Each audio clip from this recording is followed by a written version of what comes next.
In January 1994, a parapsychologist picked up her phone. She recognised the voice instantly.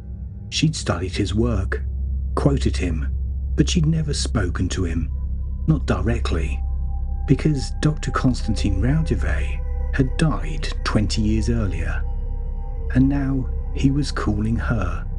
She hit record, and that recording still exists. But before we play that tape, you need to know how it all started. Before the voices, before the static, Raudive was a man of accepted science, a Latvian psychologist, academic. He studied under Carl Jung, taught in Sweden, a man of the mind, sceptical, precise. Until that all changed in 1964. That year, a friend, Fredrik Jurgensen, invited him to listen. He had recorded birdsong for a documentary, but something else had bled onto the tape. They sat together in Jurgensen's study. They heard chirping, wind, wings fluttering, and then a voice.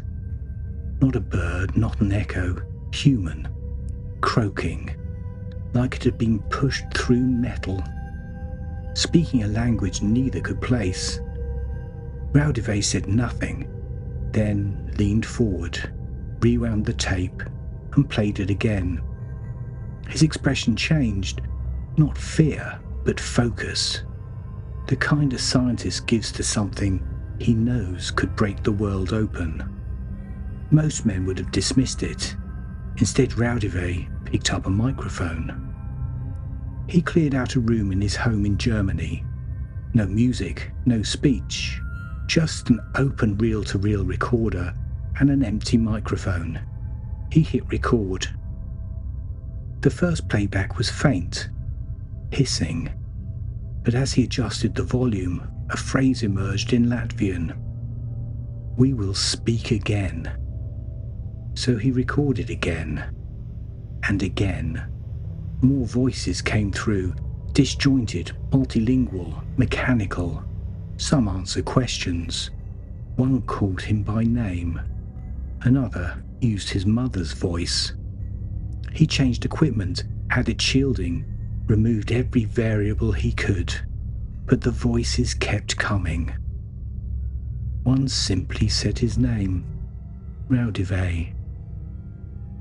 This wasn't interference. It was someone or something trying to get through. Between 1965 and 1969, Raudive conducted thousands of sessions.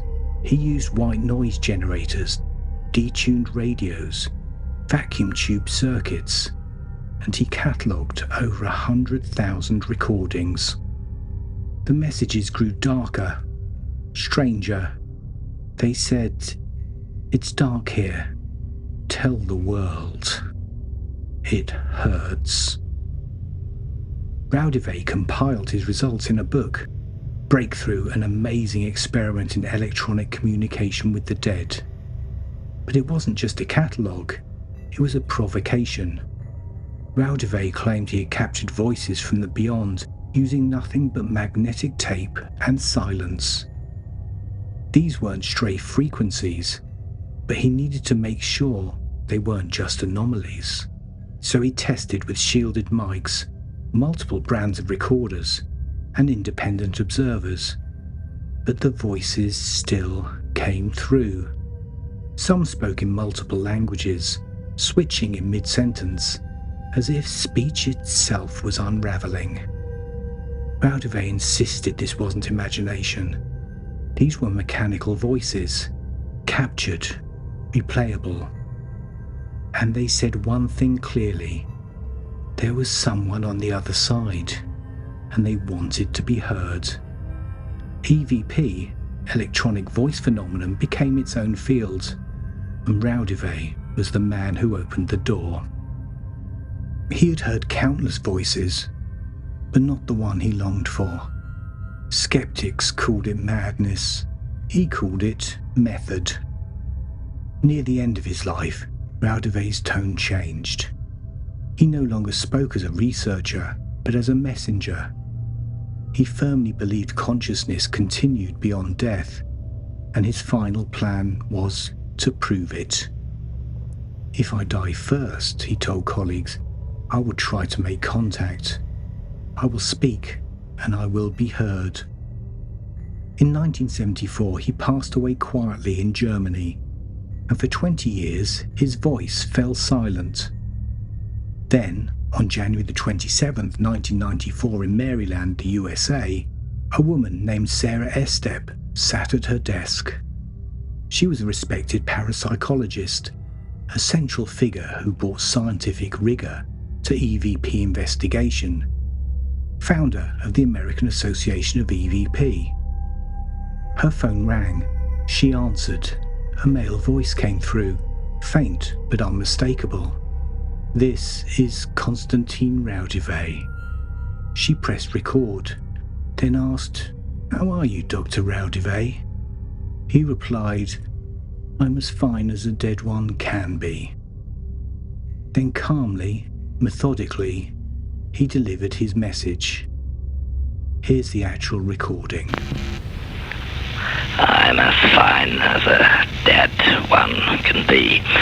Dear Sarah, thank you very much for everything you did for the propagation of the voices. We tried and we succeeded in building this bridge to the States.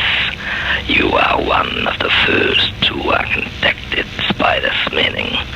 Thank you very much for all the work you did. We are very proud and honored that we could contact you. I must interrupt now. This was the first contact. This was Konstantin Raudive speaking." Thank you so much.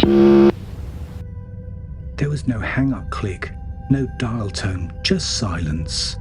When technicians reviewed the tape, they found no source, no caller ID, no trace of origin.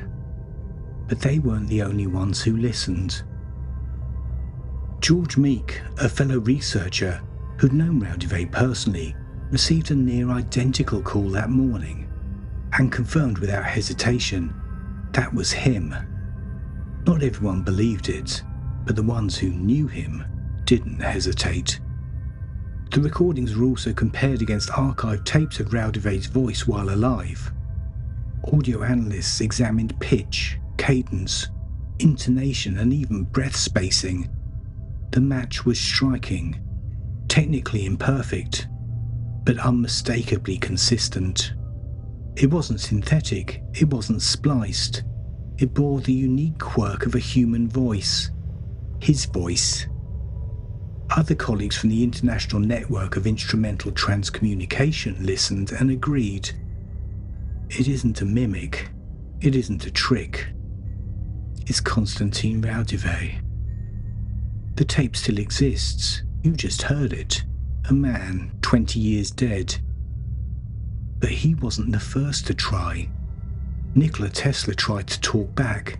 He built a machine to force the dead to answer. What he created was far more dangerous.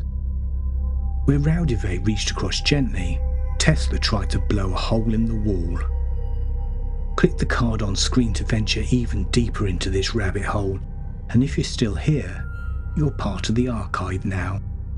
Please subscribe for more stories we were never meant to unearth. I'm Nico, and I'll meet you in the next mystery.